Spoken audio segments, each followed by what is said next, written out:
یہ مت سوچ کہ تم نے گرایا کیسے، یہ مت سوچ کہ تم نے گرایا کیسے، یہ دیکھ کہ رب نے اٹھایا کیسے۔ کیا بات ہے جناب۔ دوستو یہ ہے ووٹ کی طاقت۔ آپ نے پی ٹی آئی سے، عمران خان سے ہر چیز چھین لی تھی، ہر چیز، صرف ایک چیز رہ گئی تھی، وہ تھی آپ کی ووٹ، وہ آپ کی ووٹ کی طاقت، وہ آپ کا ووٹ تھا، ووٹ ڈالنا صرف رہ گیا تھا۔ ہر چیز آپ سے چھین لی تھی، نام، نشان، جھنڈا، سب کچھ۔ 100 اگر طریقے تھے نا چیزیں چھیننے کے، دھاندلی کے، وہ سارے طریقے آپ نے آزما لیے، لیکن جیتا کون؟ دلوں کا بادشاہ نکلا کون؟ وہ جس رب نے اس کو اٹھایا۔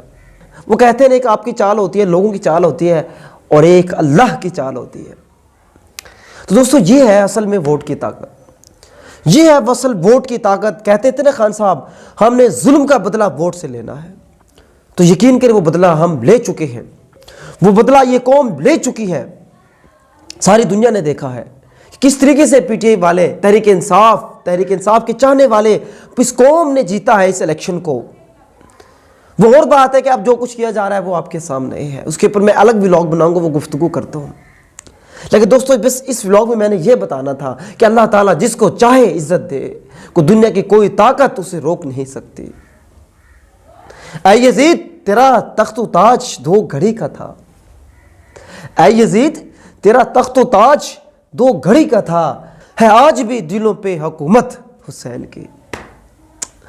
دوستو بات یہ ہے کہ آپ حکومتیں بنا لو، زبردستی کا اقتدار حاصل کر لو، وزیر اعظم بن جاؤ، صدر بن جاؤ، بادشاہ بن جاؤ، لیکن دلوں پہ حکومت کرنا ہر کسی کے بس کی بات نہیں ہے۔ اللہ جس کو عزت دیتا ہے، اللہ جس کے لیے دل میں محبت ڈالتا ہے، اللہ اس کو دلوں کا بادشاہ بناتا ہے۔ وہ شخص جیل میں بیٹھا تھا، ہائے ہائے ہائے، جیل میں بیٹھا تھا دوستو، وہ جیل میں بیٹھ کر وہ شخص جیت گیا۔